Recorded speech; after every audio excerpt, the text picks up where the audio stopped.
السلام علیکم ناظرین کرام، نئی ویڈیو میں آپ کو خوش آمدید کہتے ہیں۔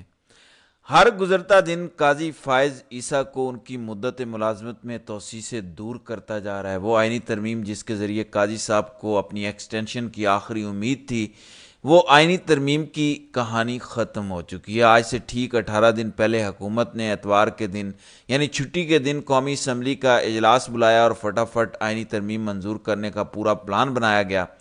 فضل الرحمان کے انکار کے بعد اس دن کم از کم آئینی ترامیم کا معاملہ ٹل گیا۔ اب چونکہ قاضی صاحب کی مدت ملازمت میں صرف 15 دن رہ گئے ہیں، اب پی ٹی آئی کو اس آئینی ترمیم کے حوالے سے اب تک کی سب سے بڑی فتح ملی ہے، سب سے بڑی کامیابی ملی ہے۔ پچھلے چند گھنٹوں میں آئینی ترمیم پر تحریک انصاف نے سارا منظر نامہ ہی تبدیل کر دیا ہے۔ تفصیلات سے میں آپ کو آگاہ کرتا ہوں۔ دوسری امپورٹنٹ خبر ہے کہ قاضی صاحب کے خلاف پی ٹی آئی نے فائنل راؤنڈ شروع کر دیا ہے۔ وہ اعلان جس نے قاضی کی نیندیں اڑا دی ہیں، پی ٹی آئی کی جانب سے پچھلے چند گھنٹوں میں وہ اعلان ہو چکا ہے۔ اس خبر پر بھی آگے چل کر بات کرتے ہیں۔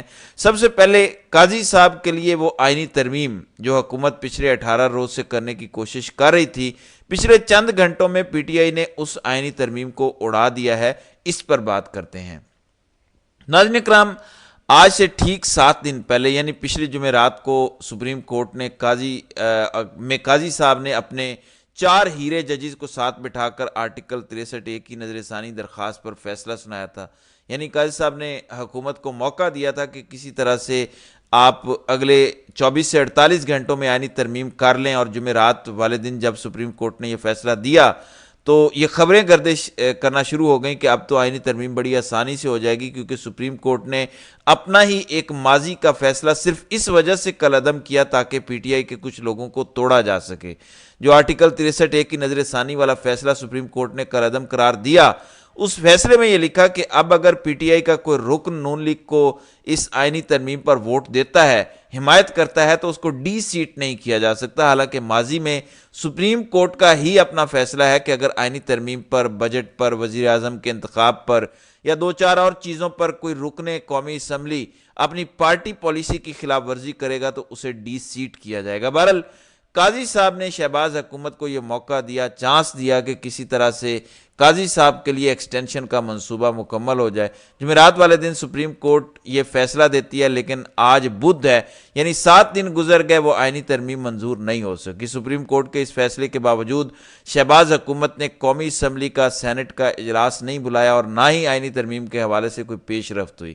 سوال یہ تھا کہ کیوں شہباز حکومت اب آئینی ترمیم منظور نہیں کروا رہی؟ سوال یہ تھا کہ کیوں شہباز حکومت اب دوبارہ جس طریقے سے 18 دن پہلے چھٹی والے دن قومی اسمبلی کا جلد بازی میں اجلاس بلایا گیا، اب کیوں شہباز حکومت یہ کام نہیں کر رہی؟ تو اس کا جواب یہ ہے کہ پی ٹی آئی کی کامیاب حکمت عملی نے، خان کی زبردست سیاسی چالوں نے شہباز حکومت کو بہت برے طریقے سے پھنسا دیا۔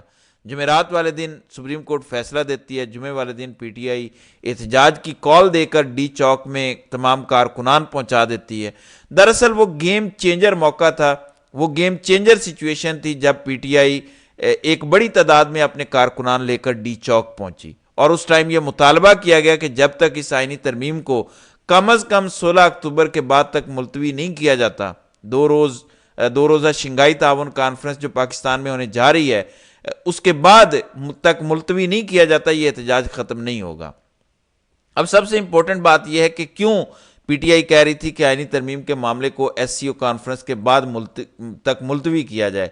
کیونکہ پی ٹی آئی کو اس بات کا بخوبی اندازہ ہے کہ اگر یہ معاملہ ملتوی ہو گیا تو قاضی صاحب کی ایکسٹینشن والا چیپٹر مکمل بند ہو جائے گا۔ بے شک آئینی ترمیم ہو جائے، آئینی ترمیم سے کوئی اعتراض نہیں ہے، لیکن قاضی صاحب کی ایکسٹینشن نہیں ہوگی، کیونکہ آج 9 اکتوبر ہے۔ قانونی طور پر سپریم کورٹ کے آئندہ چیف جسٹس کا نوٹیفیکیشن پرانے چیف جسٹس کی ریٹائرمنٹ سے 10 دن پہلے آنا ہی آنا ہے، یعنی اس اعتبار سے 25 اکتوبر قاضی صاحب کی مدت ملازمت ختم ہو رہی ہے، 24 اکتوبر ان کا آخری دن ہے۔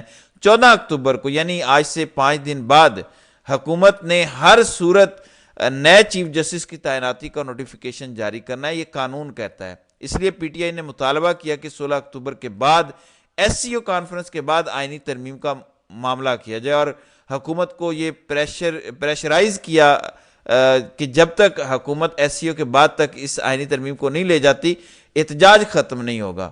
اسی وجہ سے کیا گیا کہ اس سے پہلے ہر حال میں منصور علی شاہ کی تعیناتی کا نوٹیفیکیشن حکومت کو جاری کرنا پڑے گا۔ فضل الرحمان نے بھی 2 دن پہلے شہباز حکومت کو یہ مشورہ دیا تھا، جب بلاول بھٹو فضل الرحمان کو ملنے گئے تھے تو کہا تھا کہ ایس سی او کانفرنس کے بعد تک اس آئینی ترمیم کو ملتوی کر دینا چاہیے۔ آج 9 اکتوبر ہے۔ بہرحال ایک اور بڑی امپورٹنٹ اپڈیٹ ہے آئینی ترمیم کے مسودے کے حوالے سے۔ اب سے کچھ دیر بعد فضل الرحمان، پاکستان تحریک انصاف اور دیگر اپوزیشن جماعتیں اپنا آئینی مسودہ حکومت کو دینے جا رہی ہیں۔ تو آئینی ترمیم والا چیپٹر تو ختم ہو گیا ہے، آئینی ترمیم والی کہانی تو گول ہو چکی ہے، اور قاضی کے پاس یہ آخری امید تھی کہ اس آئینی ترمیم کے ذریعے ایکسٹینشن لے لیں۔ آئینی ترمیم بے شک 16 اکتوبر کے بعد کسی بھی وقت حکومت کر سکتی ہے، لیکن اب قاضی صاحب کو جو اس آئینی ترمیم کے ذریعے ایکسٹینشن ملنا تھی وہ ختم ہو چکی ہے۔ قاضی صاحب کو بدترین شکست ہوئی اور فتح یاب ہوئی ہے پی ٹی آئی، کیونکہ پی ٹی آئی اور خاص طور پر خان نے یہ جو احتجاج پلان کیا جمعے والے دن، کیونکہ خان کو اس بات کا اندازہ تھا پیر والے دن، جس دن آرٹیکل 63A کی نظر ثانی درخواست پر پہلے دن سماعت ہونی تھی، جب منیب اختر کے انکار کے بعد یہ سماعت ایک دن ملتوی ہوئی، خان کو بخوبی اندازہ تھا کہ قاضی صاحب آرٹیکل 63A کی نظر ثانی پر کیا فیصلہ دیں گے۔ اسی وجہ سے عمران خان نے جمعے والے دن ڈی چوک پر احتجاج کی کال دی، اور خان کو پتہ تھا کہ کارکنان بہت بڑی تعداد میں آئیں گے۔ دوسری طرف سپریم کورٹ آرٹیکل 63A پر نظر ثانی درخواست کا فیصلہ سنا چکا ہوگا، تو سپریم کورٹ پر حکومت پر پریشر ڈالنے کے لیے یہ بہترین وقت ہے کہ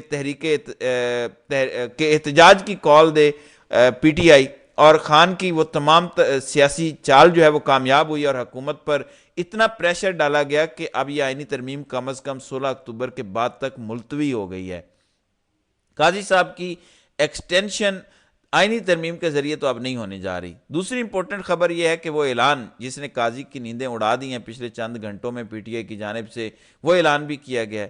دیکھیں، اگر کوئی یہ سمجھ رہا ہے کہ پچھلا ہفتہ جو پی ٹی آئی نے احتجاج کیا، علی امین والا جو پورا ایپیسوڈ ہوا، علی امین چائنا چوک پہنچے، اس کے بعد خیبر پختونخوا ہاؤس چلے گئے، اس کے بعد وہ خیبر پختونخوا اسمبلی میں اچانک نمودار ہوئے، اس سارے ایپیسوڈ میں پی ٹی آئی کو اگر کوئی یہ سمجھتا ہے کہ شکست ہوئی ہے تو میں صرف یہی کہوں گا کہ وہ احمقوں کی جنت میں رہتا ہے۔ پی ٹی آئی جو حاصل کرنا چاہتی تھی وہ حاصل کر لیا ہے۔ خان اس احتجاج سے جو حاصل کرنا چاہتے تھے وہ انہیں مل گیا۔ آئندہ آنے والے دنوں میں یہ سارا منظرنامہ لوگوں کو سمجھ آ جائے گا، کیونکہ پاکستان کی سیاست میں جو کچھ نظر آتا ہے دراصل وہ ہوتا نہیں ہے، ہوتا وہی ہے جو پس پردہ چل رہا ہوتا ہے، جو عام آدمی کو پتہ نہیں ہوتا۔ اور اس ٹائم جو کہانی پس پردہ چل رہی ہے، میں یقین سے کہہ سکتا ہوں کہ عام آدمی کو سمجھ نہیں آ رہی، کیونکہ پی ٹی آئی کو پچھلے چند گھنٹوں میں بہت بڑی کامیابی ملی ہے۔ پہلی کامیابی تو یہ تھی کہ آئینی ترمیم والا معاملہ شہباز حکومت پر پریشر ڈال کر 16 اکتوبر سے آگے پی ٹی آئی لے گئی۔ دوسرا معاملہ یہ ہے کہ اب 16 اکتوبر کے بعد کیا ہوگا؟ کیا پی ٹی آئی دوبارہ اتنا مومنٹم گین کر کے اپنے کارکنان کو دوبارہ سڑکوں پر لا سکے گی؟ اب خان کے ساتھ ملاقاتوں پر پابندی ہے۔ سوچئے کہ کیوں خان کے ساتھ 18 اکتوبر تک حکومت یا ریاست نے پابندی لگائی، کیونکہ اگلے 9 سے 10 دن بڑے امپورٹنٹ ہیں۔ ریاست قاضی صاحب کو بچانا چاہتی ہے، خان قاضی کے خلاف فائنل راؤنڈ شروع کر چکے ہیں۔ اب عمران خان نے اسٹریٹجی دی تھی پی ٹی آئی کے وہ تمام تر لیڈر جو اس ٹائم گراؤنڈ میں موجود ہیں کہ اگر یہ پہلا احتجاج کا راؤنڈ کامیاب ہو گیا، حکومت 16 سے آگے آئینی ترمیم والے معاملے کو لے گئی، تو 16 اکتوبر کے بعد پی ٹی آئی احتجاج کے دوسرے راؤنڈ کا اعلان کر دے۔ یعنی اگر میرے سے ملاقات ہو رہی ہوگی، مشورہ ہو رہا ہوگا یا نہیں ہو رہا، in both cases P T I کی لیڈرشپ کو خان نے یہ ہدایت دی تھی کہ ہمارے احتجاج کا سیکنڈ راؤنڈ 16 اکتوبر شنگھائی کانفرنس کے بعد شروع ہوگا۔ تو پی ٹی آئی نے پچھلے چند گھنٹوں میں قاضی صاحب کی نیندیں حرام کر دی ہیں، کیونکہ اگر حکومت یا ریاست کا کہیں نہ کہیں یہ پلان تھا کہ 16 اکتوبر کے بعد قاضی کی ایکسٹینشن کے لیے کوشش کی جائے، تو پی ٹی آئی نے اس کوشش پر بھی کاری ضرب لگائی ہے۔ پچھلے چند گھنٹوں میں پی ٹی آئی نے دوبارہ اسلام آباد میں احتجاج کی کال دے دی، اور یہ احتجاج بڑا منفرد ہونے جا رہا ہے۔ 16 اکتوبر سے لے کر آگے کا پورا شیڈیول پی ٹی آئی نے دے دیا ہے کہ پہلے سرگودا، پھر بہاولپور، پھر لاہور اور پھر ملتان میں احتجاج ہوگا، اور پنجاب کے مختلف اضلاع میں احتجاج کر کے جو فائنل کال ہوگی 24 اکتوبر کی وہ ہوگی ڈی چوک کی۔ اب آپ ٹائمنگ دیکھیں، 24 اکتوبر قاضی صاحب کی مدت ملازمت کا آخری دن، اس دن پی ٹی آئی احتجاج کر رہی ہوگی ڈی چوک پر، اور پورا منظرنامہ وہی ہوگا جو آپ نے جمعہ ہفتے کی درمیانی شب دیکھا، تو یہ جس نے اسٹریٹجی دی ہے، گو خان نے اسٹریٹجی دی ہوگی، ایک زبردست کام کیا۔ اگر حکومت کا کوئی ارادہ بھی قاضی صاحب کی ایکسٹینشن کا ہوگا، کیونکہ اس ٹائم قاضی کی ایکسٹینشن پل صراط کو کراس کرنے سے کم نہیں ہے حکومت کے لیے، نہ صرف پی ٹی آئی کا رد عمل اس پر ہے، فضل الرحمان بھی ہیں، پھر ریاست کے لیے سب سے بڑا مسئلہ وکلاء تنظیمیں ہیں۔ جتنی بڑی تعداد میں وکلاء تنظیمیں قاضی صاحب کی ایکسٹینشن کے خلاف میدان میں آ رہی ہیں، اگر پی ٹی آئی احتجاج کی کال دیتی ہے تو اس سے پہلے تک نئے چیف جسٹس کی تعیناتی کا اگر نوٹیفیکیشن جاری نہیں ہوتا تو قاضی کے خلاف اس احتجاج میں صرف پی ٹی آئی اکیلی نہیں ہوگی، وکلاء تنظیموں کی بڑی تعداد ہوگی۔ تو کسی صورت قاضی کے لیے ایکسٹینشن آسان نہیں ہے، کسی صورت بھی شہباز حکومت قاضی صاحب کو آرام سے سہولت نہیں دے گی۔ سو اگلے 8 سے 9 دن بڑے ہنگامہ خیز ہونے جا رہے ہیں۔ بہرحال پی ٹی آئی یہ آئینی ترمیم کا معاملہ ملتوی کروانے میں کامیاب ہوئی ہے، یہ پی ٹی آئی کی فتح ہے۔ اب 16 اکتوبر کے بعد جو پی ٹی آئی احتجاج کے دوسرے راؤنڈ میں داخل ہو رہی ہے وہ بھی دیکھنے والا ہوگا، تو دیکھتے ہیں کہ آگے آگے ہوتا ہے کیا۔ تو ناظرین کرام، آپ کی اس ویڈیو کے حوالے سے کیا رائے ہے؟ آپ اپنی رائے کا اظہار کامنٹ سیکشن میں ضرور کیجیے گا۔